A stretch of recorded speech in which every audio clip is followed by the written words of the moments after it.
Devnarain. Jack, a very good afternoon, and thanks so much for your time. A very difficult week it has been for the entertainment industry, a very tumultuous one as well. The Shaleen's death bringing up a lot of issues and highlighting just the plight of those in the entertainment industry, not just during the time of COVID, but pre-COVID as well. And I'd like you to just give us some insight as to all the issues that her death has brought up over the past few days.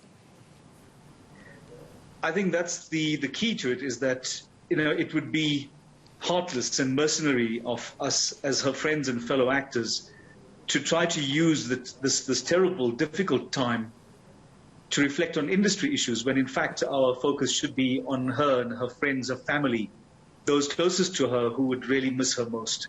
Sadly, part of that discussion means that we have to talk about her legacy.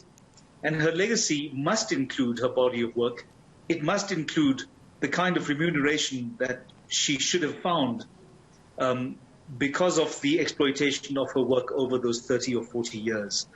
So as much as it's a difficult conversation to have, it's a necessary one, because it places a focus on the inequities within the industry itself and how much we rely on government, how much we rely on the legislature to try to create the regulatory framework we need as actors, so that we can't have tragedies like this, where people like Shaleen Surtie-Richards will go through her entire career and she, her family, or her state will never see the rewards that they should find, because of her work.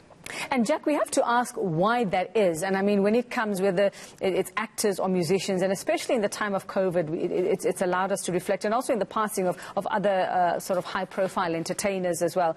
The perception out there is that actors make a whole lot of money, or those in the entertainment industry make a whole lot of money. They do one series maybe, and you have this nice kitty that sets you up for quite some time. It's seen as a very glamorous industry as well. And people have also asked, okay, so why aren't you putting some aside as an artist? Why would you have to die because you couldn't afford treatment maybe? And we're not sure if that was the case when it came to Shaleen. There are conflicting reports as to whether she died because she couldn't afford healthcare. But I think just to balance it out and maybe do away with some of those misconceptions when it comes to the entertainment industry, that entertainers just waste the money that they make. I think that could be a series on its own, Uveka. I think it's the assumption that actors should be putting money away for a rainy day is a patronizing assumption that makes somebody think that they know the truth and the inside workings of the industry. Should people actually understand the facts behind how the industry works, they would understand very clearly there is nothing left to put away for that rainy day. There is nothing left. The truth is that we are an unregulated industry. We do not have the rights that we should find in law, in statutes. The statute that we do have is from 1967, before television arrived. That kind of legislation is completely hopeless in trying to assist actors, giving them the rights that we need in the age of the internet, in the age of streaming services. So that's what we're up against. When you're talking about the number of different ways that our work in an audiovisual medium is being exploited, then surely you would have to have the kind of regulatory framework that's going to protect our rights and our earning rights and our moral rights. And that should be guaranteed and protected in law, but that isn't the case. So we would love to be able to have that conversation, because it seems even our lawmakers seem to be suffering under this misconception that if you're an actor, it automatically means that you're making millions of rand and that you're keeping money aside for your retirement or when you're in ill health. There's nothing further from the truth. So, I suppose, Jack, the question is, what needs to happen now? Who needs to do what? And we see lots of discussion around the Performers Protection Amendment Bill and lots of criticism of that not being signed into law, that it might have actually made a difference to someone like Shaleen. That is the key, Uveka. It lies in the Copyright Amendment Bill and the linked Performers Protection Amendment Bill. Both are key pieces of legislation that seek to revise and reform the apartheid-era legislation that tried hopelessly to give actors some rights and to protect their earning and moral rights.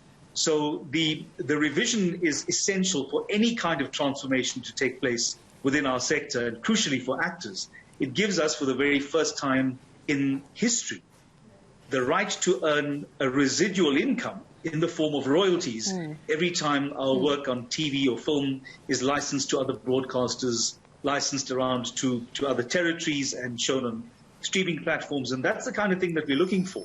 And this is part of an international, global industry standard. So what we are asking for, what we are demanding is not something that's completely new and novel.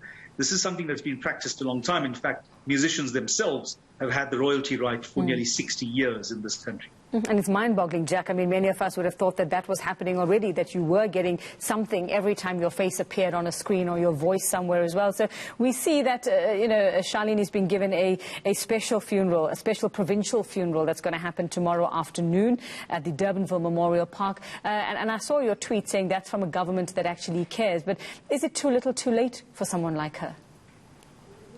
Absolutely. Absolutely. In fact, I dare say that this could well be another empty gesture.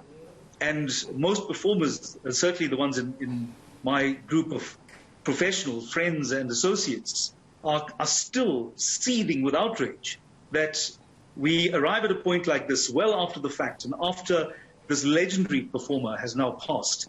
And we come up with these ideas, these suggestions, these proposals to try and honor her in the kind of way that's going to indicate as if we actually care. The truth is that even in the president's tweet, where he expressed his condolences and says we mourn the passing of this great actress, the context of that is members of parliament, some 400 or so, are getting a package of over R1 million a year, aside from their perks, bonuses, and whatever else they get as freebies. But the president also mentioned a 2.8% increase in their package. And here you are talking about now, a provincial funeral to honor the passing of this legendary performer, when in her lifetime we couldn't find it in our hearts to give her the remuneration she needed, that she deserved and that she had worked for. And I think the impact of someone like her, she's an institution, and meaning as much as many of our veterans who we laud and give, a more sort of status to when they pass. I absolutely agree with you, Jack. And I think just to end off on a note of what did Shaleen mean to someone like you, a younger actor who met her from time to time socially? What did she mean to you, and what should she mean to us as South Africans? She had a most profound impact on me, Uveka, at a time when we were being introduced to television as a medium that included colors, faces, races, cultures of all kinds. South Africa was just beginning to discover the meaning of diversity at the time that Shaleen came onto our screens and left a profound impact on all of us. We started to see what was possible in the Rainbow Nation and how it was going to be depicted on screen. So in that respect, coming into the industry with that in mind and then finally meeting her was the most incredible experience. And of course, blown away by the fact that she was just a ball of energy, who was just full of love. And she exuded her love for her work, her passion, and the humility that came through in all of that simply set the standard for me of what it meant to be a professional. Jack Devnarain, thanks very much for sharing that sentiment with us and for your time today. And Shaleen Surtie-Richards will be laid to rest in a special provincial funeral. The funeral taking place at the Durbanville Memorial Park tomorrow, we understand, scheduled for around 2:30 in the afternoon, and a private cremation set for Monday.